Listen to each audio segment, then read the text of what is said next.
এত সুন্দর মুড়ি মাখা আমি কিভাবে বানালাম।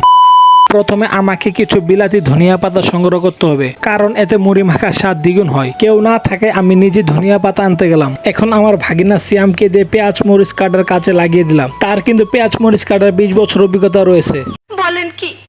সে ভালোভাবে পেঁয়াজ মরিচ ধনিয়া পাতা কেটে নিল। এখানে আমরা যে চানাচুরটি ব্যবহার করবো সেই চানাচুর দিয়ে আপনি কখনো মুড়ি মাখা খাননি। সামান্য একটু তেল দিয়ে পেঁয়াজ মরিচ আর ধনিয়া পাতা কচলিয়ে নিব ভালোভাবে। তারপর সেই মোটা মোটা বোম্বাই চানাচুর গুলোকে ভেঙে নেব। বোম্বাই চানাচুর গুলোকে ভেঙে নিলে খেতে কিন্তু অনেক সুবিধা হয়। এখন আমরা আবার সামান্য তেল দিব, কারণ তেল বেশি দিলে মুড়ি মাখা স্বাদটা কিন্তু একটু অতিরিক্ত হয়। ঝাল কম হওয়ার কারণে আমরা আবার মরিচ কেটে নিলাম। এরপর সামান্য মুড়ি আর তেল দিয়ে নিব। আগেই বলেছিলাম যত তেল দিবেন তত কিন্তু স্বাদ বেশি হবে। তেল দেওয়া শেষে সবগুলো আইটেমকে আমরা ভালোভাবে মেখে নেব।